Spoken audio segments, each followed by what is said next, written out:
So we are wanting to share a little bit about.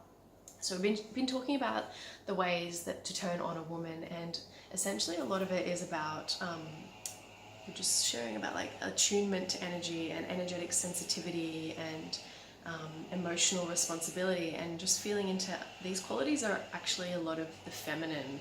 So it's like the capacity for a man to kind of feel a woman is kind of correlating to how in tune he is with his own inner feminine. So if he's like denying his own feminine and not listening to her, shaming her emotions, then that's what he's going to be doing to the women that he encounters. So if she has like some emotional chaos, he's just going to be like, oh, I don't want to hear that. Like, you know, so it's like what's going on in his inner feminine, masculine dynamic is what's going to show up in how he treats the women and approaches women. So we wanted to talk about, if you wanted to share, how to access as a man your feminine energy and what that feels like and what that looks like. Yeah, for you. this is really a good question.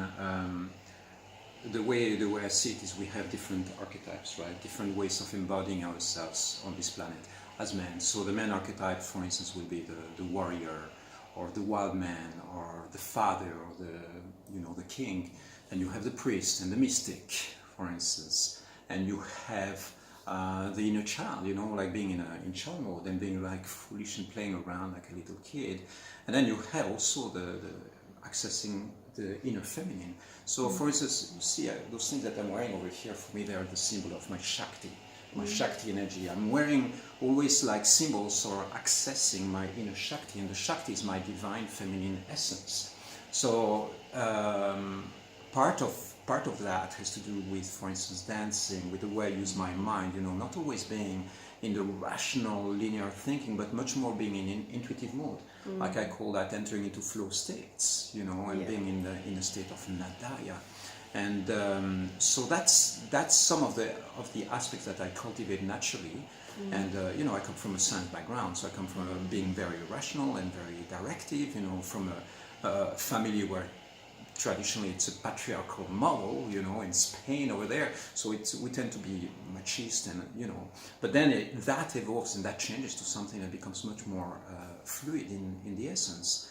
And so I remember years back being really initiated by a woman into, for instance, the wounded feminine, through touch, through massage, through activation of my body. She actually transmitted an experience that was me suddenly diving into the vulnerabilities of the feminine. And that was such a powerful experience because it made me realize a whole energy reality that I didn't access before. And so what I discovered there was the pain and the wounding and the fear, everything that we're talking about in the Me Too movement right now. It's like suddenly I was right in the core of this universe and being like, wow, this is how it feels to actually be a woman on this planet. So the feelings, the embodiment, and all that were coming in really, really, really strong. And so, that was a really, really powerful experience.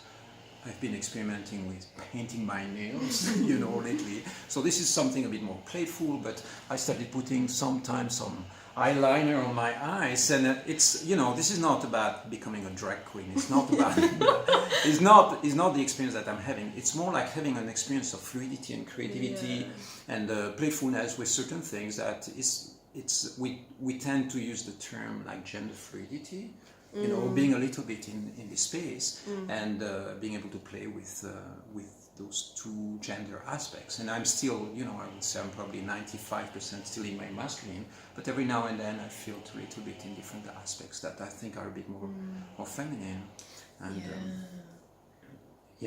and so when when I'm relating to you and I'm relating to women in my life, because I have a language or a way of relating or a way of moving my body or an access point, and it gives me the feeling that I can really tune a little bit more deeply into the sensations that these women in my life are going through.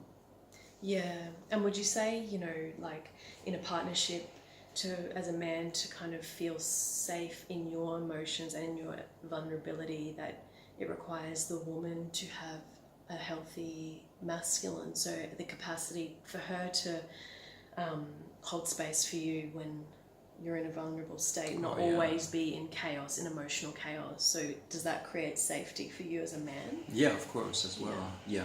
So we are going to talk about that one in another video, but basically the idea is, of course, yes, it's when a woman is able to actually hold that space and be in presence. And I want to make it very clear that we use words like feminine and masculine, but it's more like universal qualities. Like for me, I tend to step away from calling a certain quality feminine or masculine, because I think that inside of you you have warrior spirit, you have the Durga, you have aspects that sometimes are being labeled as being masculine, but for me they are just different aspects of the feminine. And in the same way, like for me, playing with this gender fluidity is just a way of playing with the aspects of my archetypes that are, very much alive. You have mystics in India that sometimes they turn and you look at them and they look very feminine. They look very much like women. They become, with long hair and very soft and very tender. So, I think that it's first energetic embodiment and human nature, and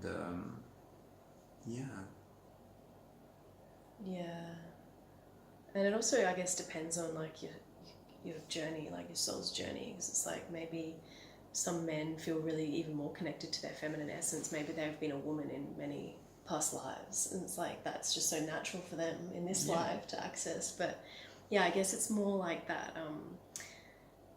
That sensitivity and like because it's like having that sensitivity in the way of physical sensitivity, energetic sensitivity, and emotional sensitivity. So how would you feel you could cultivate that as a man? Like slowing down more like yin activities or something. Yeah. For instance, the physical sensitivity precisely comes in. We dance a lot of movements, so being able to play with that energy, with the Shakti. Another way I cultivate that is by having a very strong presence with nature. I go a lot in nature, so I go a lot into connecting with the sensitivity and beauty of nature. Then another aspect is, of course, allowing the flow of emotions that come through. So I'm not somebody who gets too vulnerable too often. I don't have like big chunks of emotions and pain in my system that need to be worked out. Maybe I had them in the past, maybe 20 years ago. But right now I feel relatively strong, but it still means that when there is pain rising, you're like, like witnessing them and allowing them to be present. And how would you move it as a man? Like, is it like you'd go and, I don't know, like do some catharsis, like screaming, like tribal kind of, what is it like? Karate, these things, like what's the best ways to kind of move those emotions, like in help, like rage, for example? So there, for many people, they will tend to give space to those emotions. To for instance, if you feel sadness, then you just breathe into what I call water breath. So it's going to be like you can lay down on your back and really open your chest so that it really releases that. So that's one way of accessing, an energetic or emotional release. For me, my preferred technique is to go much more into power oriented and high energy. So I still call a feminine archetype, which is calling Kali. So it's another aspect of the feminine. Instead of being the feminine that is long, gentle waves, is calling the energy of Kali, which is full fire. So I want her to come into my field and literally chop my head off and destroy my ego.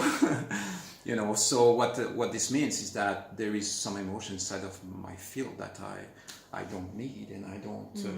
So it's accessing it not so much from a place of softness and tenderness, but much more from a place of power, which is still, for me, can be still labeled as a masculine, as a feminine approach. But that's it. It's important to have these tools and practices for men to express emotions. It doesn't mean you have to sit around and around drinking tea and crying with other brothers. It's like getting physical and breath, sound, movement, all these practices like breathing, sounding, moving, exactly. clears the moves bring the them energy. on. Something else that I want to say is that with all these archetypes, you know, for instance, when women are craving for you to express your feelings, right? You're having something that you hold back, you're in your cave, and then say, what are you feeling? What are you thinking? You know, what they want is for you to open up. So sometimes men are going to be expressing a lot of their vulnerabilities. So what I notice, and I'm not sure if I'm right on that, but it's like, it's okay for men to express some of their emotions and vulnerabilities, but not all the time, okay? Yes. It's like, if you and I are in a relationship and I'm in my vulnerability all the time and I'm in my feminine precisely all the time, you will after a while you say, well, I need to find the warrior, I need to find the power inside of you. So those different archetypes that we talked about, you know, the inner child and the feminine archetype and the power and the man, this woman still needs for me to be a king. She needs for me to be a father figure. She needs for me to be in my power, to be a ruler, instead of just being like, I'm going to be into the forest and just be with the force of nature because that's what I need to do. I have so many feelings inside of me and I need to access them and just give me space.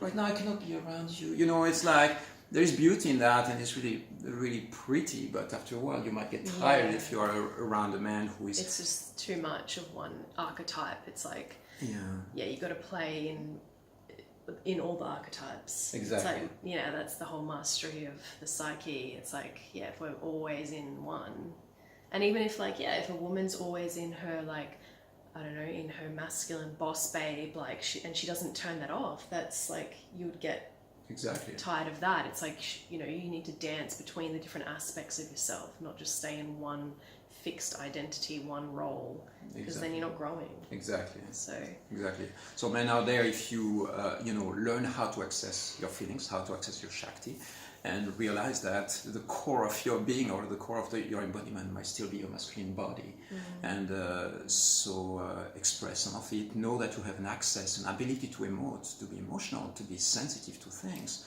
If you see a little kitten, it's very nice to just, my God, melt in love and admiration for this beautiful piece of beauty, and then be able to come back to your masculine and to your power. It doesn't need to mean that you have to man up and you're not allowed to cry, but, you know, have a balance in the way you are using all these different qualities. Yeah, that's it. That's it. Jaya Jaya.